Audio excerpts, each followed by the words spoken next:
A desperate single father worked Christmas Eve, watching his young son pick at stale bread while the winter wind howled through their failing ranch. The broken widower had become the town's favorite cautionary tale, whispered about in churches, pitied by shopkeepers, dismissed as a man destined for complete ruin who'd drag his boy down with him. Everyone knew his fate: lose the ranch, lose his son's respect, fade into nothing. Then she appeared at his door that frozen night, the notorious woman they called the Black Widow, carrying a feast that would change everything. 2 marriages, 2 dead husbands, and a reputation that made decent folk cross the street. But behind her dark legend lay secrets that could either destroy them both or unlock a fortune that powerful men would kill to control.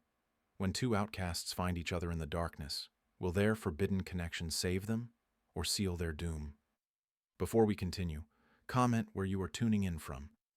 Perhaps we will publish a story there. Christmas Eve, 1889. The wind cut through the gaps in the cabin walls like frozen knives. Ethan Graves watched his 6-year-old son Jamie push stale bread around a cracked plate. The boy's ribs showed through his thin shirt. The ranch was dying, had been dying since Sarah passed 2 winters ago. Consumption took her slow and cruel, leaving Ethan with debts he couldn't pay and land he couldn't work. The cattle were gone, sold off piece by piece to keep food on the table. Jamie looked up with hollow eyes.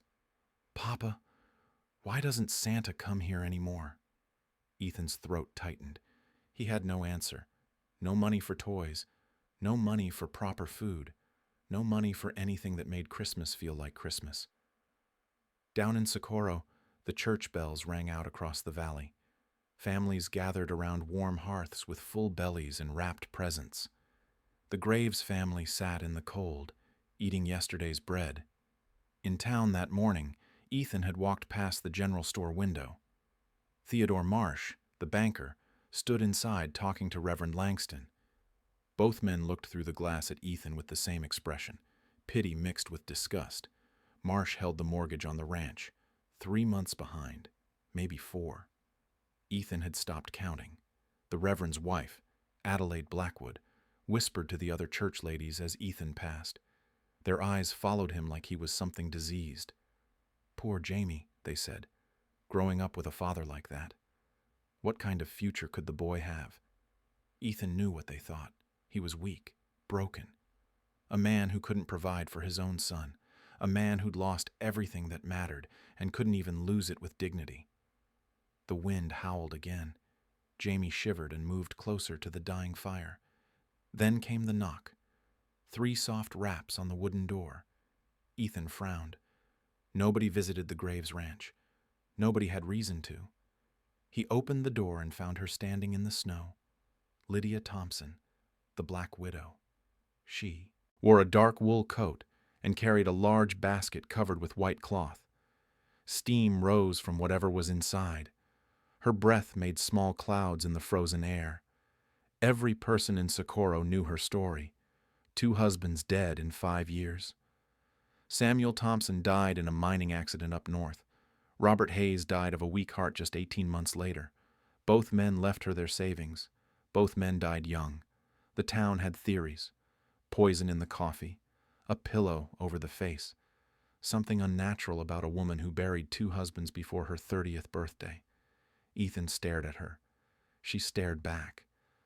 "Every child deserves Christmas," she said simply. She stepped past him into the cabin.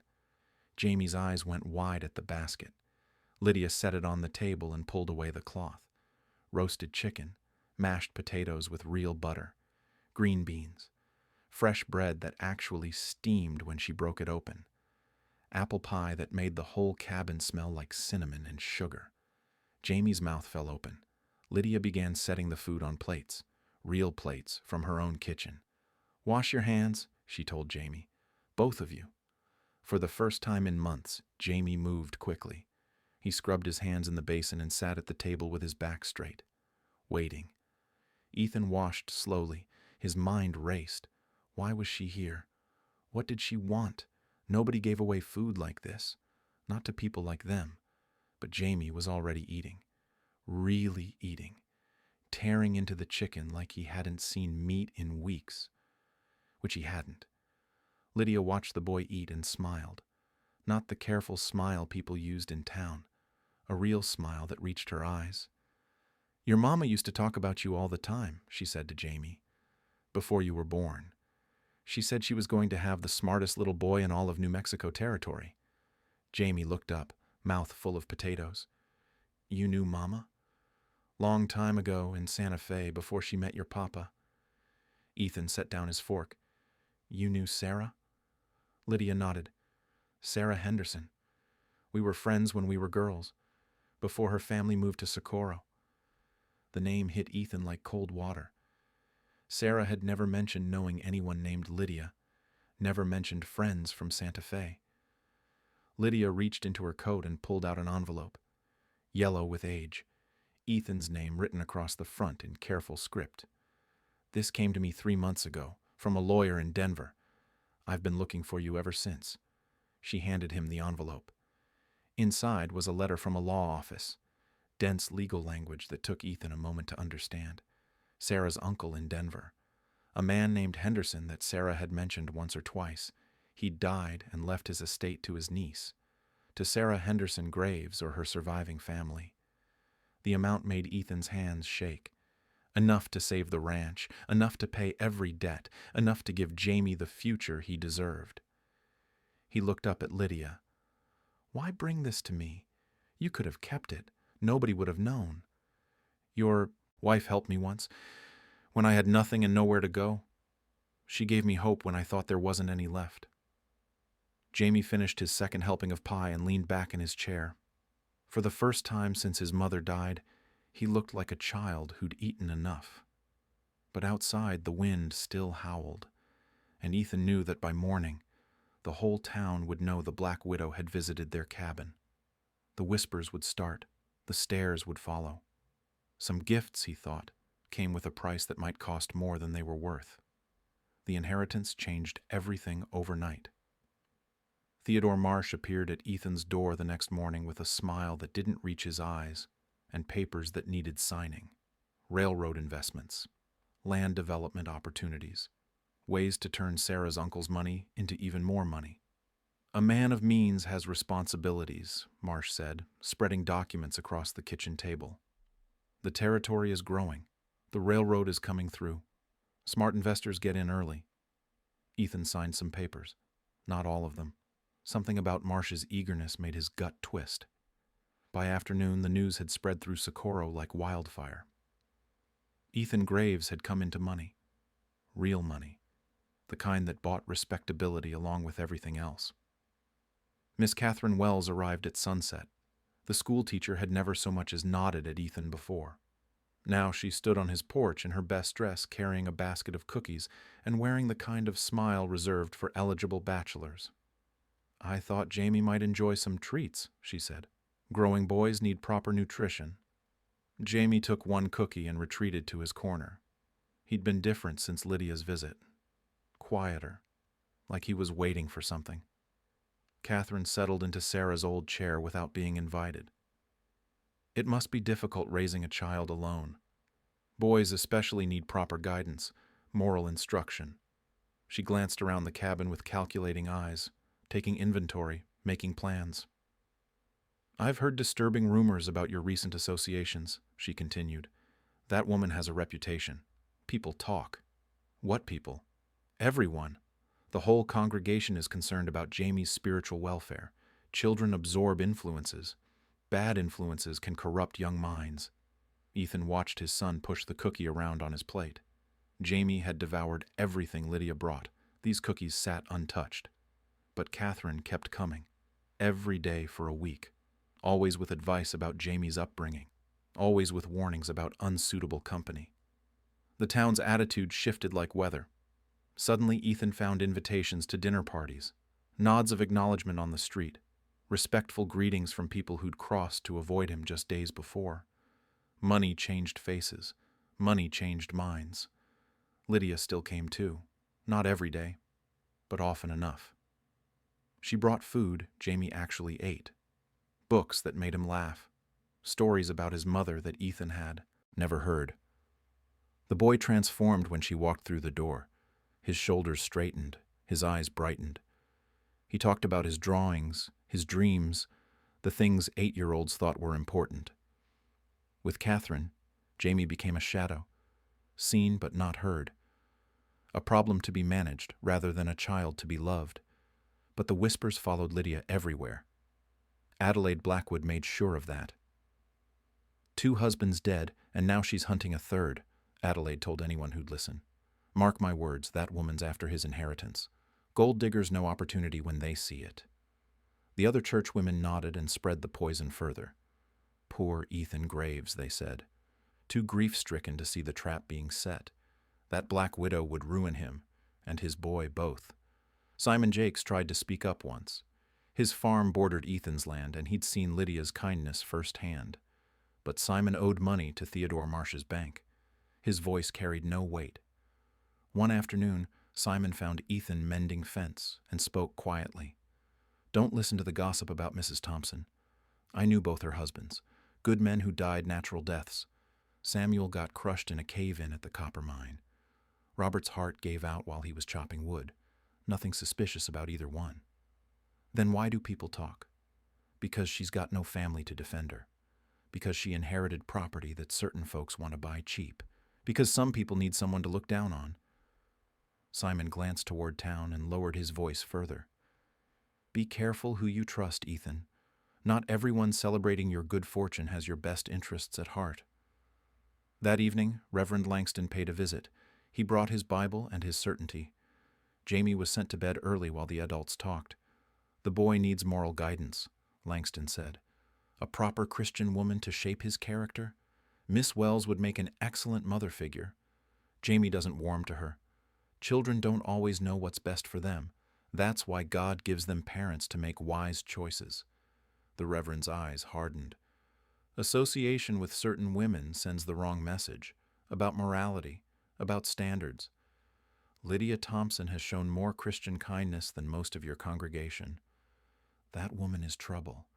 She destroys everything she touches. 2 dead husbands prove that. Langston leaned forward. Think about Jamie's future, his reputation, his standing in the community. Do you want him marked by his father's poor judgment? After the Reverend left, Ethan sat alone in the dark. The weight of decision pressed down like a physical thing. Through the thin walls, he heard Jamie crying softly. The boy did that sometimes, late at night when he thought his father couldn't hear. But lately on the days Lydia visited, the crying stopped. Catherine Wells represented safety, respectability, a future where Jamie would never face the whispers and stares that followed outcasts.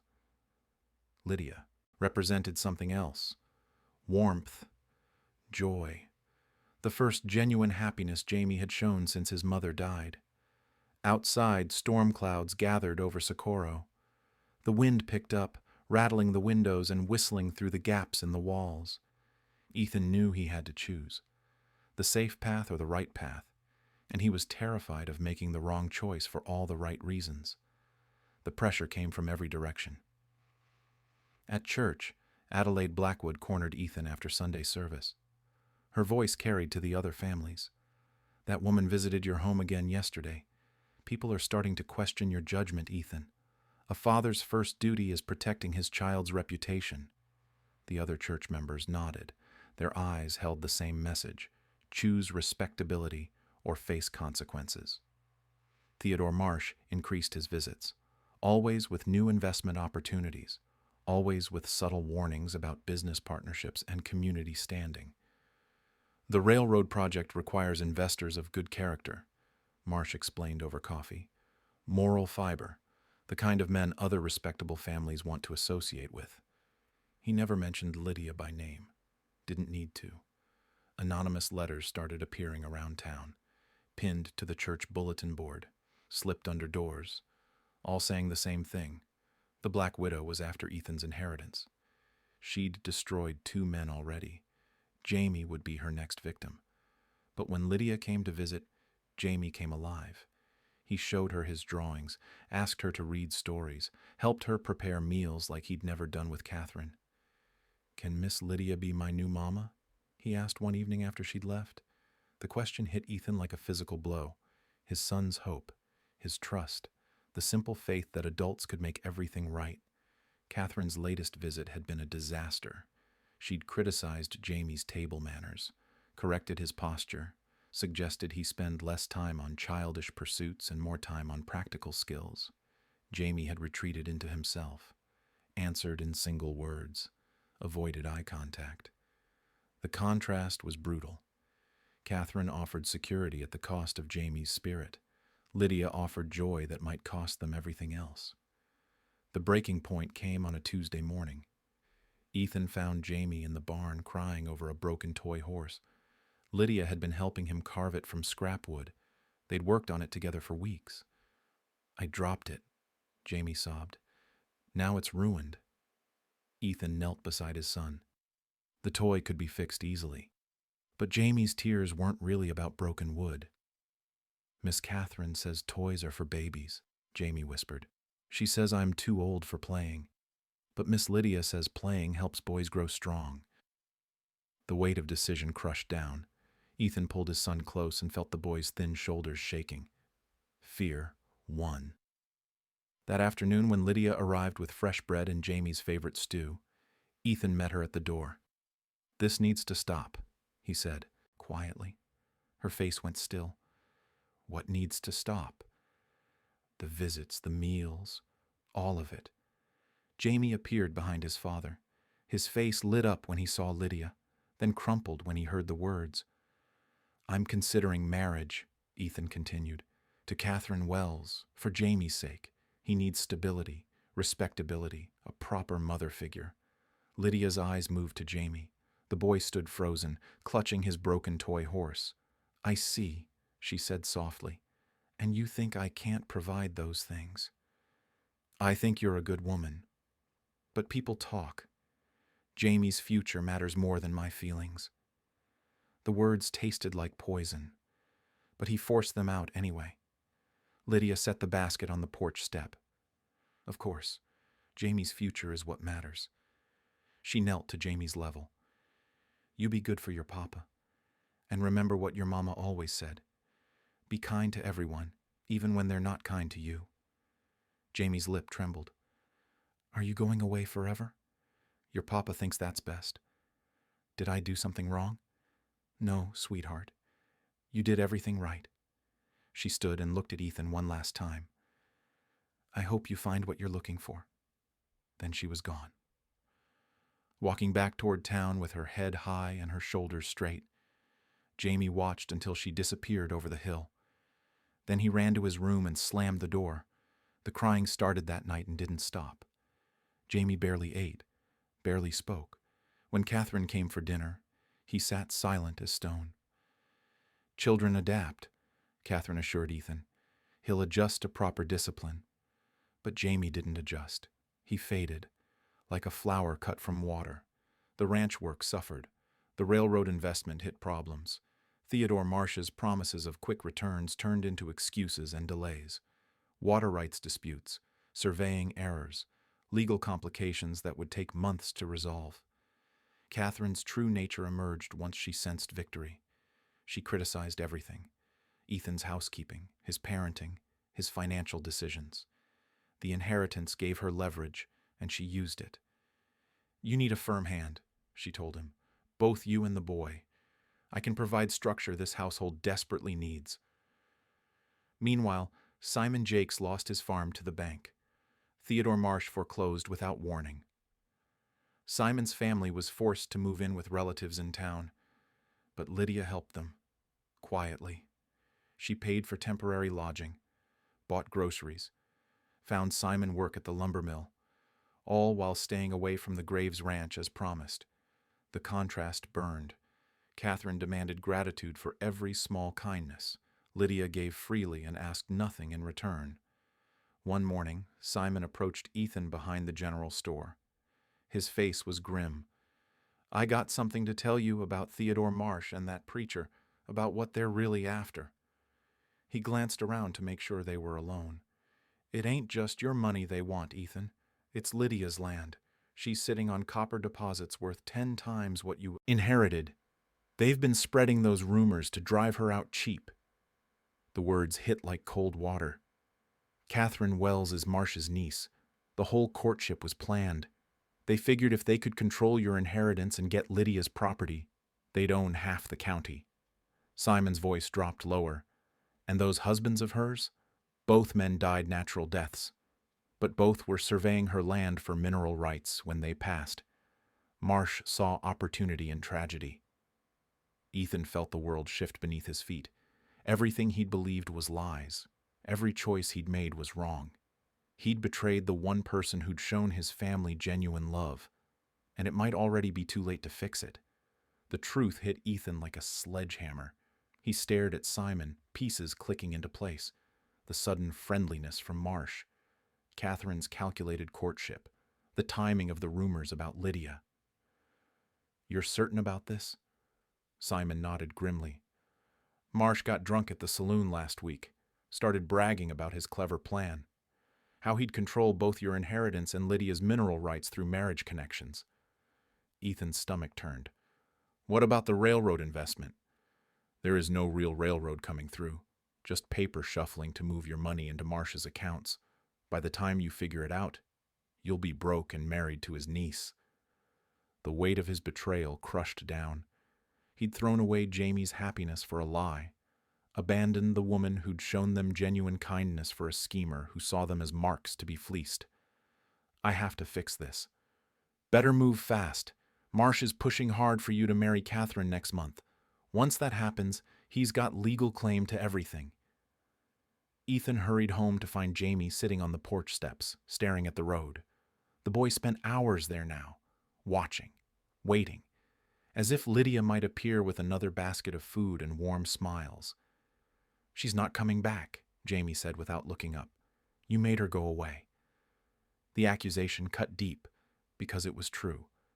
"I made a mistake, son." "Can you unmake it?" Ethan knelt beside his boy. "I'm going to try." That evening, he started gathering evidence.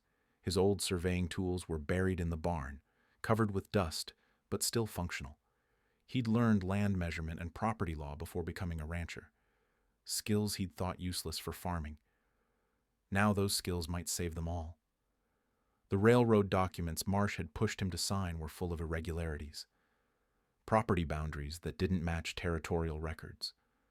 Water rights claims that overlapped existing deeds. Survey markers placed in impossible locations. Either Marsh was incompetent or he was stealing. Given what Simon had revealed, theft seemed more likely.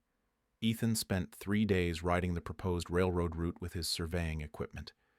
Every measurement confirmed his suspicions.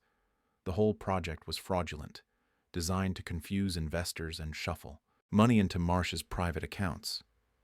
But he needed more than technical proof. He needed witnesses, people willing to testify against Socorro's most powerful banker. Simon was the obvious choice, but he'd already lost everything to Marsh's schemes. His testimony might be dismissed as revenge. Ethan needed to find the families Lydia had helped, the people who knew her true character. If he could prove she was a victim of slander rather than a genuine threat, it might expose the whole conspiracy. The search took him to the poorer sections of town, families living in shacks and converted stables, people who worked with their hands and struggled to make ends meet. The Martinez family lived in a one-room adobe house behind the blacksmith shop. Maria Martinez was washing clothes when Ethan approached. Her 3 children played in the dirt with makeshift toys. "Mrs. Thompson?" Maria's face softened. "That woman is an angel. When my husband got hurt at the mill and couldn't work, she brought food every day for 2 months, never asked for anything, never made us feel like charity cases." "Would you testify to that?" Maria's expression hardened. "Against who?" "Theodore Marsh, Reverend Langston, people who've been spreading lies about her." Fear flickered in her eyes. "My husband needs his job at the mill. Marsh owns half the businesses in town." The same story repeated with every family Ethan visited. Gratitude for Lydia's kindness, terror of crossing Theodore Marsh. The banker had built a web of economic control that made honest testimony dangerous. But desperation bred courage. These families were already living on the edge. Some had nothing left to lose. Mrs. Chen, who ran the town laundry, spoke carefully but clearly. That woman helped when my boy got sick with fever, paid for medicine, sat up 3 nights when I thought he might die. She never told anyone, never wanted thanks. She helped because it was right, added Tom Sullivan, who worked at the stables. Not because she expected something back. That's more Christian charity than most Christians show. Slowly, testimony built. Not from Socorro's respectable families, but from the people those families ignored. The immigrants and laborers and struggling widows who survived on kindness from strangers. Meanwhile, Catherine increased her pressure for marriage. She appeared at the ranch daily now, reorganizing Ethan's life and making plans for their future. Jamie retreated further into silence. "The boy needs discipline," Catherine announced after Jamie refused to eat her cooking. "Too much coddling has made him willful. I'll cure that soon enough." The threat was clear. Marriage to Catherine meant Jamie would be shaped according to her harsh vision of proper behavior. The bright, curious child would be crushed into sullen obedience. Ethan made his decision. The New Year's community meeting was 3 days away. The whole town would gather in the church hall to discuss territorial, business, and local concerns. It would be the perfect stage for revelation. But first, he had to warn Lydia. She deserved to know what was coming, deserved a chance to prepare for the storm that was about to break. He found her at the general store, buying supplies with quiet dignity while other customers whispered and stared. She looked thinner than before, older. The weight of isolation was wearing her down. "We need to talk," he said quietly. She glanced around at the watching faces. "I don't think that's wise. It's about Marsh and Langston, and the truth about your land." Something flickered in her eyes. Understanding, maybe, or hope. "Tonight, after dark, the old church ruins on the hill." She nodded once and continued her shopping, but her shoulders straightened slightly. The fight was about to begin. The old church ruins sat on a hill overlooking Socorro. Wind whistled through broken walls where services had been held 20 years before. Lydia arrived first, wrapped in her dark shawl against the cold. Ethan climbed the path with his surveying documents and a heart full of shame. She waited beside a crumbling altar, moonlight casting shadows across her face. "I know about the copper," he said without preamble. "About Marsh and Langston's scheme. About Catherine being planted to control my inheritance." Lydia's expression didn't change. "How long have you known?" 3 days. Simon told me after he lost his farm." "And what do you plan to do with this knowledge?" The distance in her voice cut deeper than anger would have. She looked at him like a stranger, someone who'd proven himself untrustworthy. "Expose them at the New Year's meeting, in front of the whole town. And then what? You think truth will magically fix everything? Make people forget the things they've chosen to believe?" Ethan stepped closer. She didn't retreat, but she didn't soften either. "I was wrong. About everything. About choosing safety over what was right. About protecting Jamie by breaking his heart. You were scared. I understand that. Do you forgive me?" Lydia was quiet for a long moment. Wind moved through the broken stones like whispered prayers. "Forgiveness isn't the question. Trust is. You threw me away once to protect your reputation. What happens the next time things get difficult?" The words stung because they were fair. He'd proven himself weak when strength was needed, selfish when sacrifice was required. "I'll spend the rest of my life proving you can trust me." Pretty words. We'll see what they're worth when the town turns against you. But she agreed to stand with him at the meeting, to face whatever consequences came from challenging Socorro's power structure. 3 days later, the church hall filled with families dressed in their Sunday best. Theodore Marsh sat in the front row beside Reverend Langston. Catherine Wells positioned herself where everyone could see her, playing the role of devoted fiancée. Adelaide Blackwood held court among the churchwomen, whispering about moral decay and proper Christian behavior. The working families sat in back, as always, invisible to the respectable crowd. Ethan rose when territorial business concluded. His hands shook slightly as he unfolded his surveying documents. I have information about the railroad investment project. Marsh's confident smile faltered. That's private business, Ethan. Not appropriate for public discussion. It's fraud. The surveys are falsified. The water rights claims are illegal. The whole project is designed to steal investor money. Gasps rippled through the crowd. Marsh shot to his feet, face red with indignation. That's a serious accusation. I demand you provide proof. Ethan spread his survey maps on the table. These are the official territorial boundaries. These are your railroad documents. The property lines don't match. The measurements are impossible. Either you're incompetent or you're stealing. Nervous murmurs filled the hall. People leaned forward to examine the evidence. Even those who couldn't read survey documents could see the discrepancies. But Marsh recovered quickly.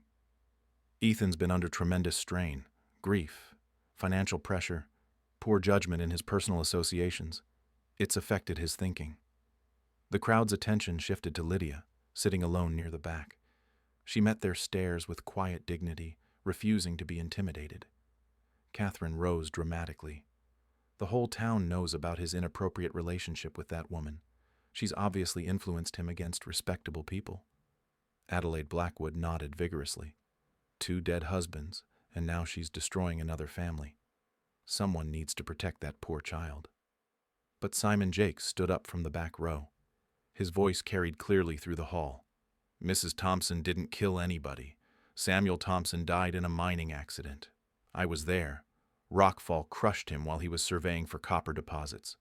Robert Hayes had a weak heart, collapsed while chopping wood. Both deaths were natural. Then why didn't you speak up before? Reverend Langston demanded. Because I owed money to Marsh's bank. Speaking against him would have cost me my farm. Simon's laugh was bitter. Lost it anyway when he foreclosed without warning. Other voices rose from the back of the room. Maria Martinez stood, clutching her shawl. Mrs. Thompson helped my family when my husband was hurt. Brought food for 2 months. Never asked for anything. Mrs. Chen joined her. She paid for medicine when my boy had fever. Sat up nights helping him breathe. Tom Sullivan rose next. Fed my family through the worst of winter. Never told anybody. Never wanted thanks. One by one, the working families testified. Stories of quiet kindness, anonymous charity, help given without expectation of reward. The respectable families listened with growing discomfort. They'd been gossiping about a woman whose Christian charity put their own to shame. But the most devastating testimony came from an unexpected source. Adelaide Blackwood stood slowly, her face pale with emotion. The church women turned to her with anticipation, expecting more condemnation. Instead, she spoke in a broken voice. I lost a child 5 years ago, stillborn. I was dying inside, and this woman sat with me, held my hand, helped me through the darkest time of my life. The hall went dead silent. I turned against her because I was ashamed that someone the town called sinful showed more grace than I ever had. I let jealousy poison my heart. Adelaide looked directly at Lydia. I'm sorry.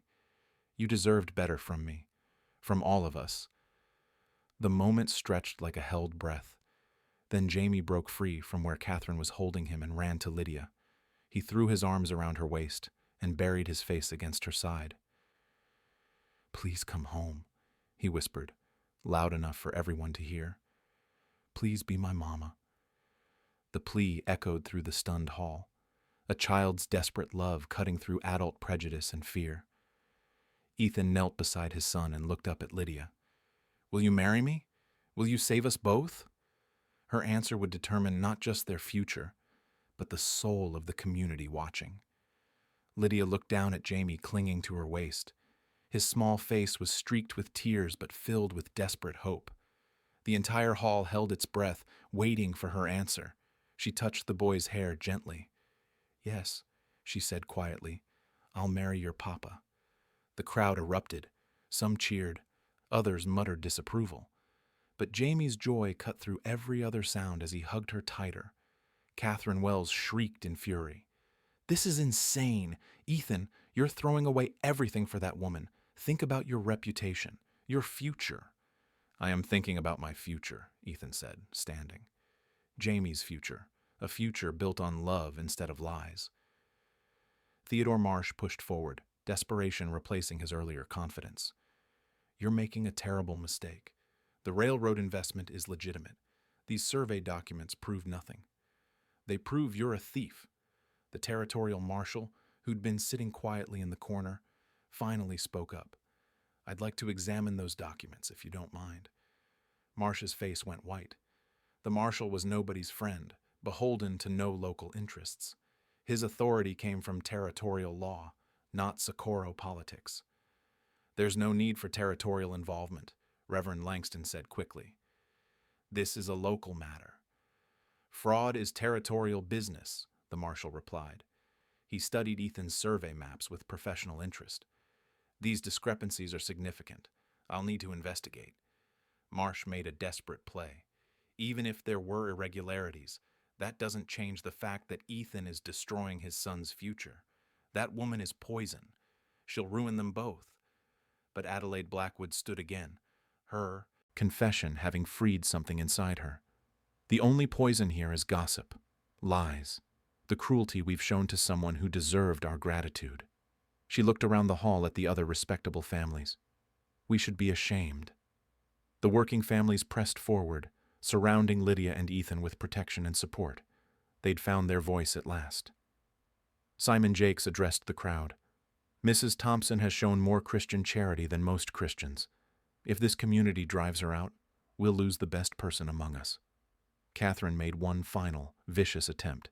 She's using you all, playing on your emotions. 2 dead husbands aren't coincidence. Mark my words, Ethan will be next. But her spite had the opposite effect.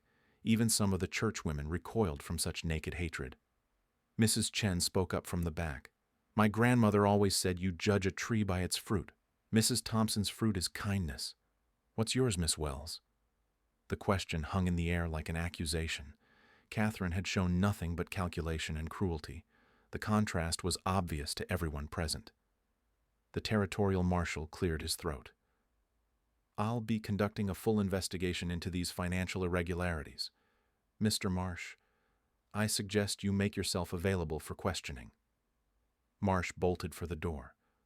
The marshal didn't pursue him immediately, but his hand rested on his sidearm. A man who ran usually had good reason. Reverend Langston tried to salvage his position. Regardless of financial matters, the moral question remains. This community has standards.